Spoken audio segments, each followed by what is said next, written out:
ಮಂದತ್ತಿನಲ್ಲಿ ಪ್ರವೀಣ್ ಪೂಜಾರಿ ನಿಮ್ಮ ಬಿಜೆಪಿ ಮಂಡಲ ಅಧ್ಯಕ್ಷ ಅವನ್ನ ಕೊಲೆ ಮಾಡಿದ್ದು ಹಿಂದೂ ಜಾಗರಣ ಸಮಿತಿಯವರು ಕಾಲಾಳುಗಳು ಮಾಡಿಕೊಂಡು ನನ್ನ ಸಂಬಂಧಿಕರೇ ಕೊಲೆ ಆಗಿದ್ದಾರೆ. ನಿಮ್ಮ ದಕ್ಷಿಣ ಕನ್ನಡ ಜಿಲ್ಲೆಯಲ್ಲಿ ಪ್ರವೀಣ್ ಪೂಜಾರಿ ಇರ್ಬೋದು, ಪ್ರವೀಣ್ ನೆಟ್ಟಾರ್ ಇರ್ಬೋದು, ಕೊಲೆ ಮಾಡಿದ್ದು ಯಾರು? ಯಾರು? ಹಿಂದೂ ಜಾಗರಣ ಸಮಿತಿ, ಹಿಂದೂ ಜಾಗರಣ ಸಮಿತಿ, ಹಿಂದೂ ಜಾಗರಣ ಸಮಿತಿ, ಹಿಂದೂ ಜಾಗರಣ ಸಮಿತಿ, ಹಿಂದೂ ಜಾಗರಣ ಸಮಿತಿ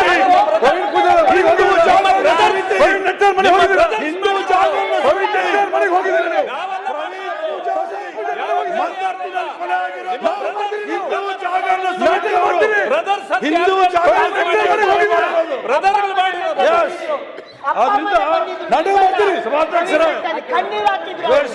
ನಿಮ್ ಕರ್ಮಕ್ಕೆ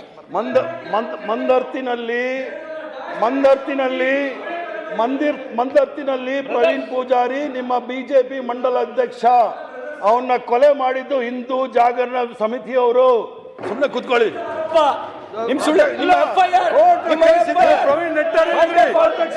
ಪ್ರವೀಣ್ ನೆಟ್ಟಾರ್ ಈಗ ಉಲ್ಲೇಖ ಮಾಡಿದ್ರು. ಸುಪ್ರೀಂ ಕೋರ್ಟ್ ಉಲ್ಲೇಖ ಮಾಡುವಾಗ ದ್ವೇಷ ಭಾಷಣಗಳು ಜನರನ್ನು ಕೊಲ್ಲುತ್ತಿದೆ ಎಂದು ದೇಶದ ಸರ್ವೋಚ್ಚ ನ್ಯಾಯಾಲಯ ಸುಪ್ರೀಂ ಕೋರ್ಟ್ ಅತ್ಯಂತ ಕಳವಳ ವ್ಯಕ್ತಪಡಿಸಿದೆ.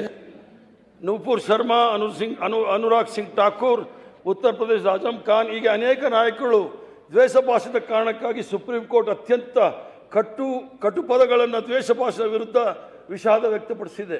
ಆದ್ದರಿಂದ ಸುಪ್ರೀಂ ಕೋರ್ಟಿನ ಅದಕ್ಕೆ ಪೂರಕವಾಗಿರಲಿ ಅಂತೇಳಿ ಇದನ್ನು ನಾವು ಇಲ್ಲಿ ತಂದಿರ್ತಕ್ಕಂಥದ್ದು. ಸುಪ್ರೀಂ ಕೋರ್ಟ್ ಅದನ್ನು ಈಗಾಗಲೇ ಹೋಮ್ ಮಿನಿಸ್ಟರ್ ಹೇಳಿದ್ದಾರೆ, ಅದನ್ನು ತಿರ್ಗಿ ಹೇಳಕ್ಕೆ ಹೋಗೋದಿಲ್ಲ. ದ್ವೇಷ ಭಾಷಣ ತಡೆ ಹಿಂದೆ IPCಯಲ್ಲಿ ಅವಕಾಶಗಳಿತ್ತು, ನಮ್ಮ ಭಾರತೀಯ ಅಕ್ಕ ಅವ್ರು ಹೇಳಿದ್ರು. ಆದರೆ ದೇಶದ ಪ್ರಧಾನಮಂತ್ರಿ ಮೋದಿ ಅವರು ಮತ್ತು ಗೃಹ ಸಚಿವ ಅಮಿತ್ ಶಾ ಅವರವರು IPC ಬದಲಿಗೆ BNS ತೆಗೆದುಕೊಂಡು ಬಂದರು. BNS ಎಷ್ಟು ಬಲಿಷ್ಠವಾಗಿದೆ ಎಂಬುದರ ಬಗ್ಗೆ ನಾನು ಸುದೀರ್ಘವಾದ ಟೀಕೆ ಮಾಡಲು ಹೋಗುವುದಿಲ್ಲ. ಆದರೆ ಕಾನೂನು ಹೇಗೆ ದುರ್ಬಲವಾಗುತ್ತದೆ ಎನ್ನುವುದಕ್ಕೆ ಇದು ಸಣ್ಣ ಒಂದು ಉದಾಹರಣೆ ಅಷ್ಟೇ.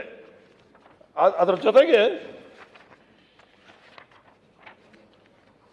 ಸಾಮಾಜಿಕ ಅಸಮಾನತೆ ಹೆಚ್ಚುತ್ತಿರುವ ಕಾಲದಲ್ಲಿ ದ್ವೇಷ ಭಾಷಣಗಳು ದುರ್ಬಲ ವರ್ಗಗಳನ್ನು ಇನ್ನಷ್ಟು ಹಂಚಿಕೆ ತಳುತ್ತಿವೆ. ಮಾಧ್ಯಮ, ಸಾಮಾಜಿಕ ಜಾಲತಾಣ, ಸಾರ್ವಜನಿಕ ಸಭೆಗಳು ಎಲ್ಲೆಡೆ ಹೊಣೆಗಾರಿಕೆ ಕೊರತೆ ಕಾಣಿಸ್ತಿದೆ. ಹಾಗೆಯೇ ದ್ವೇಷ ಭಾಷಣಕಾರರು ದ್ವೇಷ ಭಾಷಣ ಮಾಡಿದ ತಕ್ಷಣ ಹೀರೋಗಳಾಗ್ಬಿಡ್ತಾರೆ. ಅವರು ಪತ್ರಿಕೆಗಳಲ್ಲಿ, ಮಾಧ್ಯಮಗಳಲ್ಲಿ, ಕೆಲವು ಟಿವಿಗಳಂತೂ ಅವ್ರನ್ನೇ ಮುಂದಿಟ್ಟಿರ್ತಾರೆ. ಅಲ್ಲಿ ಹೊಟ್ಟೆಗಿಲ್ಲದೆ ಸತ್ತಿರೋರು, ಅವ್ರ ಬಗ್ಗೆ ಚರ್ಚೆನೇ ಆಗ್ತಾ ಇಲ್ಲ. ಆದ್ದರಿಂದ ನಾವು ಏನು ಭರವಸೆಯನ್ನು ಕೊಟ್ಟಿದ್ವಿ, ನಾವು ಕೋಮುವಾದವನ್ನು ಮಟ್ಟ ಮಾಡ್ತೀವಿ ಅಂತ ಹೇಳಿ. ಕೋಮುವಾದ ಮಟ್ಟ ಆಗಬೇಕಾದ್ರೆ ದ್ವೇಷ ಭಾಷಣಗಳನ್ನು ನಾವು ಮಟ್ಟ ಹಾಕಬೇಕಾಗುತ್ತೆ. ದ್ವೇಷ ಭಾಷಣ ಮಟ್ಟ ಆಗಬೇಕಾದ್ರೆ ಅದಕ್ಕೆ ಸರಿಯಾದ ಕಾನೂನು ಬೇಕಾಗಿದೆ.